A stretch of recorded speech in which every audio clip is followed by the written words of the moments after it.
Tuhan adalah gembalaku, takkan kekurangan aku. Saudara-saudari yang terkasih di dalam Kristus, selamat pagi. Salam jumpa lagi dalam Sabda Siap Saji Selasa 13 Juni 2023, di mana kita memperingati Santo Antonius Padua, seorang imam. Marilah kita berdoa.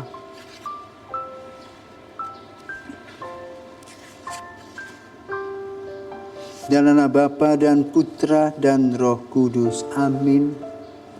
Pemimpin mulia Bapa bijaksana yang hari ini kita peringati, kini berjaya penuh sukacita di surga Baka.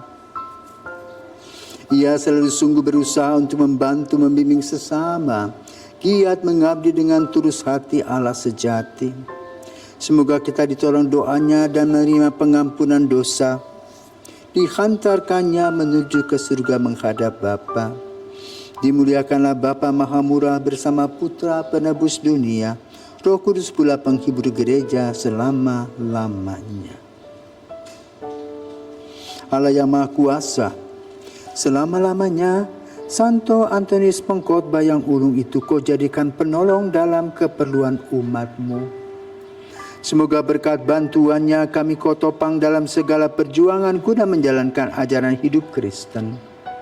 Demi Yesus Kristus Putra-Mu dan pengantara kami yang hidup dan berkuasa bersama Bapa dalam persatuan Roh Kudus panjang segala masa. Amin. Tuhan bersamamu dan bersama rohmu. Inilah Injil Yesus Kristus menurut Matius. Dimuliakanlah Tuhan. Matius bab 5 ayat 13 sampai dengan 16. Dalam khotbah di bukit Yesus bersabda, "Kalian itu garam dunia, jika garam itu menjadi tawar, dengan apakah dapat diasinkan? Tiada gunanya lagi selain dibuang dan diinjak-injak orang. Kalian ini cahaya dunia. Kota yang terletak di atas gunung tidak mungkin tersembunyi.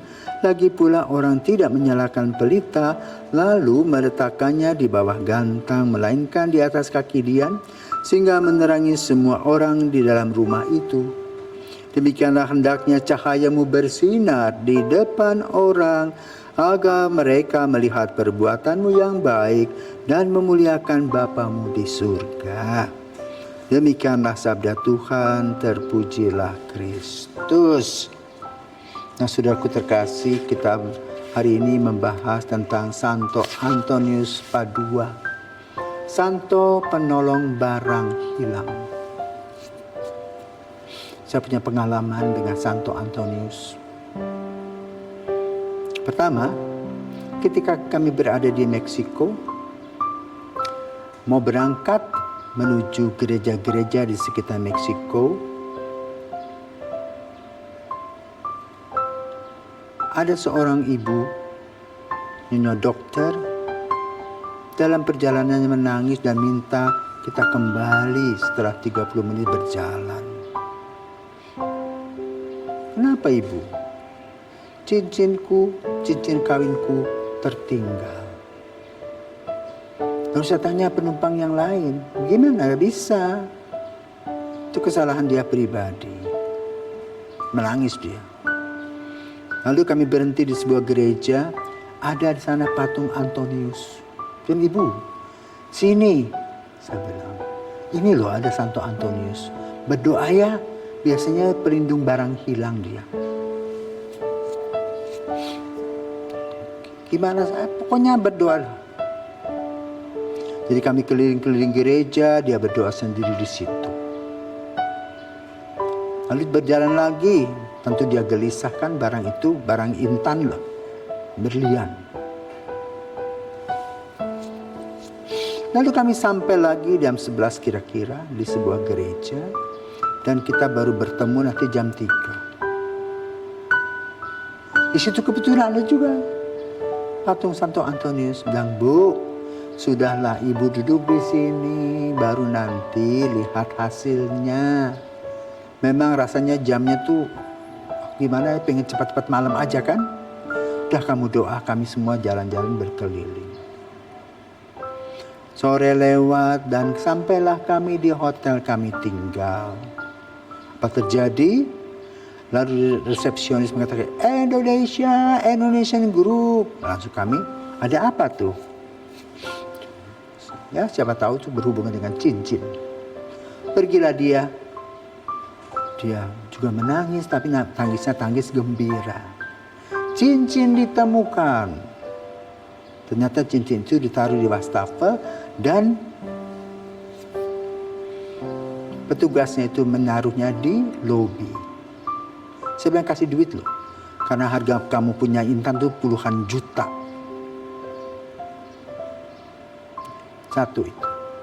Kedua, satu kali kebetulan saya ke Singapura, karena sakit kan biasanya pikun. Dulu kan kalau kita pergi ke luar negeri itu ada satu nota dari imigrasi sudah lewat. Nah itu nanti kalau kita pulang itu mesti dikembaliin. Aduh, tidak ada.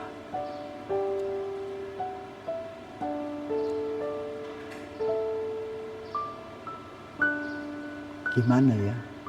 Ya sudah, Santo Antonius doakanlah saya, doakanlah barangku yang hilang ini. Panik.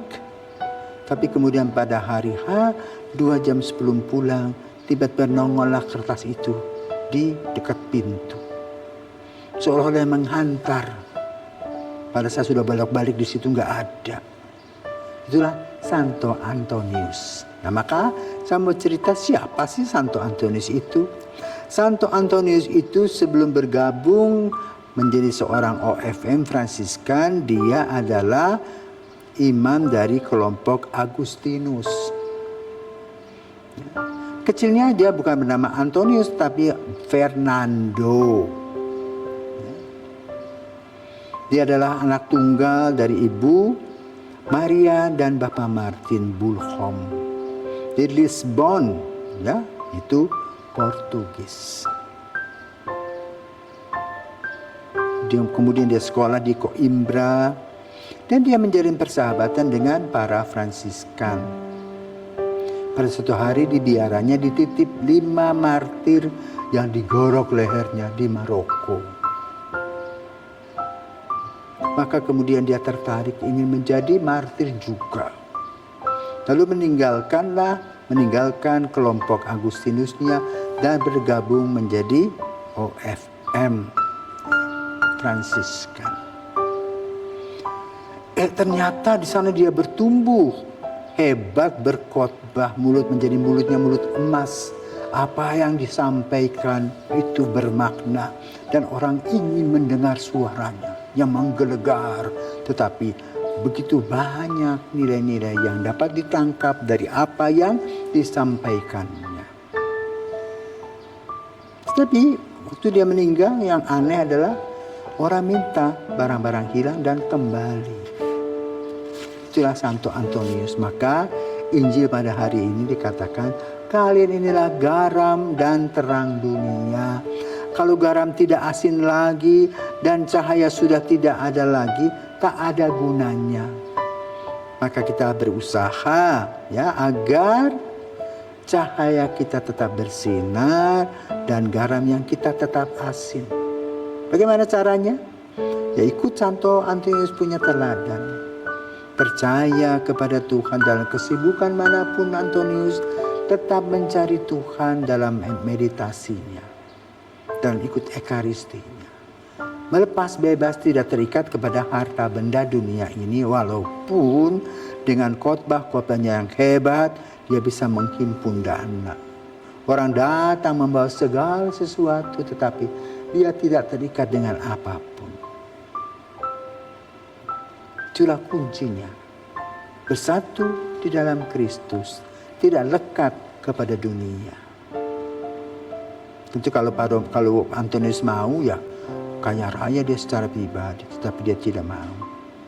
Inilah kunci keberhasilan Antonius menjadi Rasul Kristus yang menggarami dan memberikan cahaya di dalam kehidupan kita sampai hari ini.